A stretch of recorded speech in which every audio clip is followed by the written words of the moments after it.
Hello and welcome. I have Pratishtha Agarwal with me. Congratulations, Pratishtha. You qualified your NET exam in the management subject in December 2018. How are you feeling about qualifying this prestigious exam? This is really very good feeling. Means I was trying to from 2 to 3 years before also, but I was not able to clear this. And generally means I was like 1% or 2%. These are I was lagging behind just by 1% or 2%. So when I cleared this, at the point when I have given my exam and I have checked my score, I was like, oh gosh, I may clear JRF too. So I was really feeling good, and this was again this time I have been like, oh, I've left JRF. I've not cleared JRF with just 3%. So it is really great for me to means to clear this much of percentage gap. So this is really very good. And after NET, I have also joined one of the college as a lecturer. And now at present, I'm going to pursue PhD on the basis of NET qualification, and it is really very helpful. This NET qualification is very helpful in clearing PhD exams and their, entrances, interviews also. So it is really very helpful for that. We are so glad that qualifying this exam has opened up so many different avenues for you in terms of your academics and your career. So tell us more about yourself. Where are you from? Which city were you born in? And where did you pursue your education? Okay, so my education and my born city is Kota only, and again I have joined this coaching in Delhi, and at present I am living in Jaipur, and being I'm doing a lectureship in Jaipur only. That's amazing. That's so good. So, coming to preparation, which parts of the paper were very challenging for you personally, and how did you pay extra attention to those areas? Well, my path for my papers, the papers for which are very challenging for me personally, are normally practical papers, or you can say like finance and all these papers where the calculation is there. Somewhat calculation is there, and types of concepts like accounts or something like that are there. So I'm not very good at finance, and this is always a back point for me.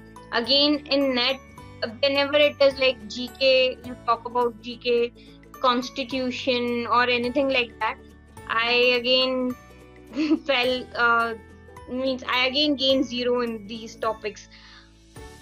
Again, some topics like maths, calculation, which normally come in paper one, like calculus parts. So that is also tough for me. And with human parameters, I've got many tricks how to solve them.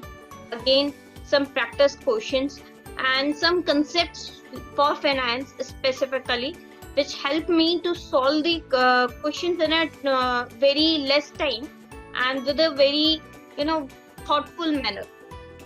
I've got the basic point of basic knowledge which was lacking before that to me. For me, the point which were lacking, I have learned that in human parameters, which helped me to solve many questions.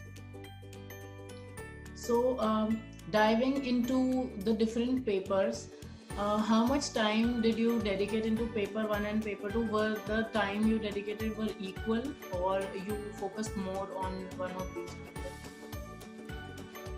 Again, as I told you that I was I'm very weak in GK part or in the maths part. So it is like paper one. Actually, from my side, for me, it is very important paper. But again, when I normally forget about what I've learned about GK, I cannot muckle it up.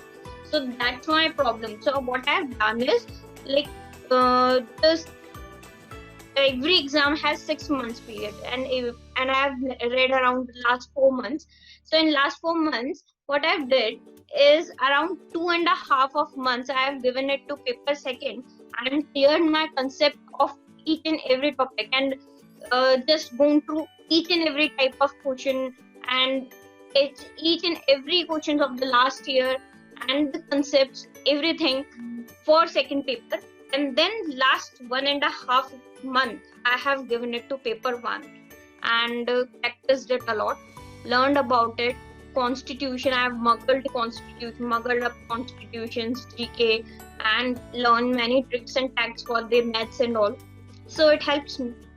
Again, at that time, what more matters in paper one is your speed, because it is a paper in which you can gain marks on the basis of your speed. If you have a speed, you can gain marks, and if you do not have a speed, you will take a very long time in solving one question.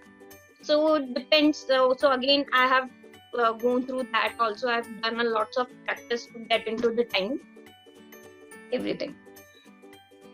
Thank you for sharing all that with us. And I'm sure it's very, very helpful for someone who is going to sit for this exam and has not faced the exam yet. Before I conclude the interview, if you had to give one piece of advice to someone who's going to sit for the exam, which you wish you knew when you were preparing, what would that advice be? Well, I will give two advice, not one. Just make your stronger part much stronger, and make your weaker part at least normal, so that you can learn, or you can at least attempt each and every type of question. Do not stuck in any question. And the another thing which one must know is practice the old year papers and the question, and try to try to learn about each and every point. When you have multiple choice of questions, multiple option question, multiple choice question, so try to learn about each and every choice which every question has, and the concept behind it. So with that, you will be able to know what actually the concepts NET have, and then you will be able to clear the NET. I think it makes complete sense what you're saying. And thank you for taking our time and speaking with us. And from our side, we wish you all the best for your PhD and other future plans. Thank you for doing this, and thank you for taking our time. Thank you very much, ma'am. Thank you.